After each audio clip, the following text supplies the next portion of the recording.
quel est le régime alimentaire parfait? Déjà, dans cette question, on entend le mot parfait, c'est-à-dire qu'on pense que les perfections existent. Le régime alimentaire existe, les régimes alimentaires parfaits. Et dans ce cas-là, qu'est-ce qu'on fait? Le premier réflexe, ce serait d'aller sur Internet et de trouver déjà ce fameux régime alimentaire parfait qui permettra de vivre bien, en pleine énergie, en pleine forme tout le temps.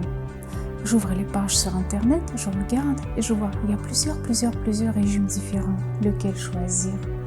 Il y a le régime cétogène, le régime végétarien, sans gluten, et il y a le régime Okinawa, le régime macrobiotique, régime végétalien, etc., etc. Et je parcours des pages sur Internet et non, je n'arrive pas à choisir un qui serait parfait.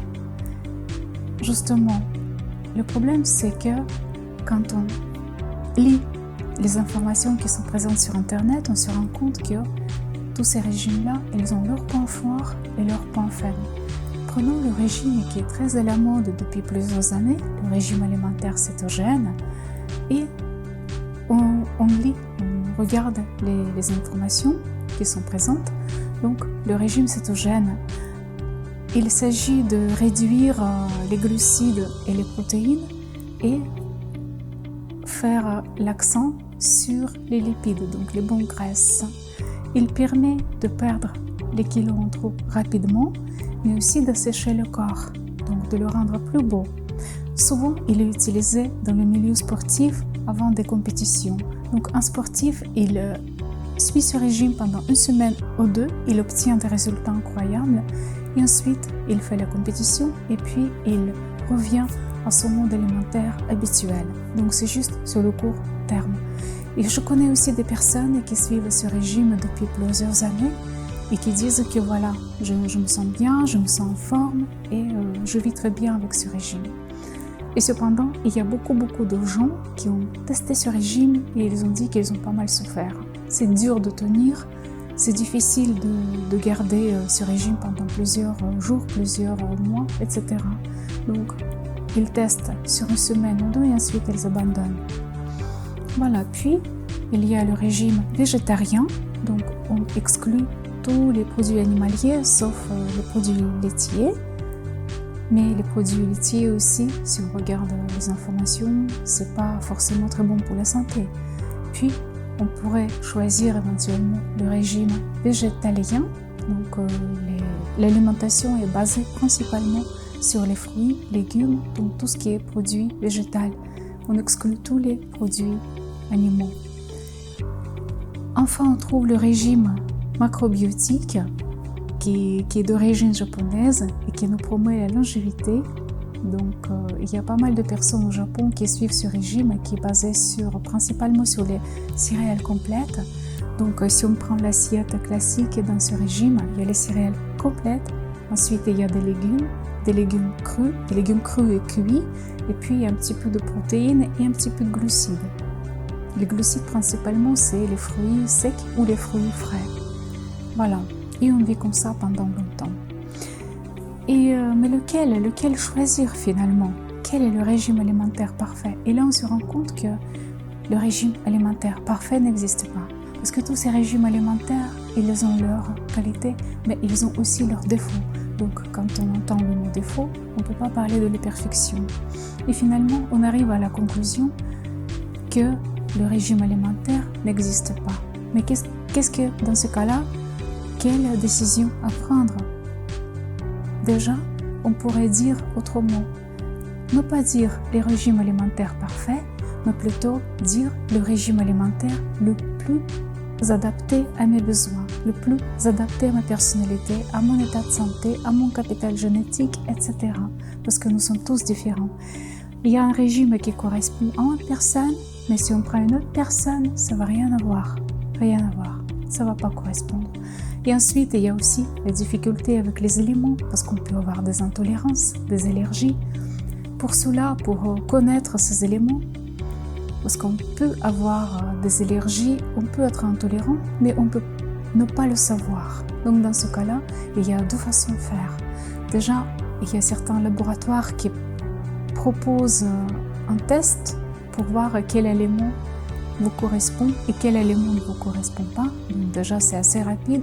Sinon, il y a une voie assez longue pour comprendre cela. Donc vous prenez un élément et vous ne le mangez pas pendant un laps de temps et vous faites votre analyse par rapport à vos sensations. Comment vous vous sentez? Est-ce que vous sentez bien ou pas? Et vous faites comme ça par rapport à tous les éléments que vous pouvez dire que voilà, ça, il y a quand même quelque chose. Donc on ne prend pas tous les éléments, mais on prend certains éléments pour lesquels on peut penser qu'il y a quand même... il pourrait y avoir un problème. Donc du coup, en fait, le critère dans ce cas-là, quand on choisit un régime alimentaire le mieux adapté, le plus adapté à moi, ça serait d'aller vers le bien-être, toujours vers le bien-être. Comment je me sens après ce repas? Est-ce que je me sens plein d'énergie, en pleine forme, ou bien j'ai envie de dormir et je ne suis pas forcément bien? Comment je me sens? Et donc, ça nous amène à manger en pleine conscience pour justement comprendre quel régime alimentaire choisir pour vivre au mieux possible.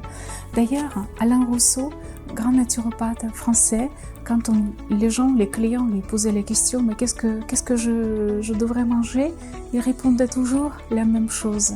Il disait, vous pouvez manger tout ce que vous pouvez digérer. Donc vous voyez, la réponse est très simple. Je peux manger seulement les éléments qui me correspondent, qui me conviennent. Et par rapport à ça, je pourrais vous dire qu'en Ayurveda, il existe 3 règles d'or à suivre pour être en bonne santé et pour pouvoir bien digérer les éléments que vous mangez. Donc déjà, la première règle d'or, c'est de bien mastiquer. De bien mastiquer les éléments, de prendre votre temps, de manger lentement, de profiter de l'instant présent et voilà, et manger dans le calme, dans un état apaisé, parce que quand vous êtes stressé déjà, le stress et la digestion, ça va pas ensemble, que ce soit l'un soit l'autre, parce que quand le corps est stressé, en fait, là, sa priorité devient la survie et non pas la digestion. Donc il y a pas mal de processus qui s'arrêtent. Voilà, c'est pour ça, c'est toujours conseillé de manger au calme et prendre le temps. Deuxième règle d'or, c'est de manger les éléments qui vous attirent, qui vous plaisent, qui sont délicieux au goût. Donc vous aimez ce que vous mangez. Et enfin, la troisième règle d'or, c'est manger uniquement quand on a faim. En Ayurveda, on parle beaucoup du flux digestif. Quand on a faim, ça veut dire que le flux digestif, il est activé. Donc vous pouvez très bien digérer ce repas ou ces éléments.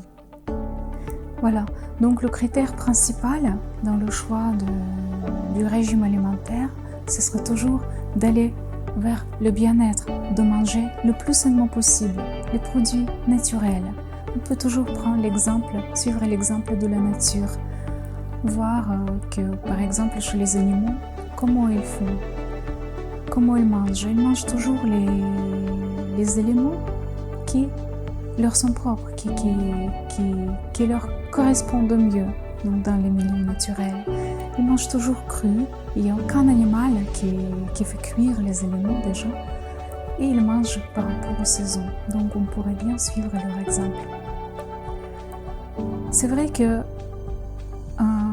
le mode d'alimentation sain, donc les éléments sains, c'est un projet à long terme et ça n'apportera peut-être pas des résultats tout de suite, mais peut-être déjà au bout d'une semaine, au bout de semaines, vous pouvez avoir les résultats.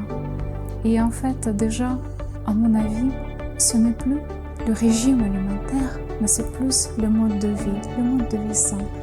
Comment vivre bien?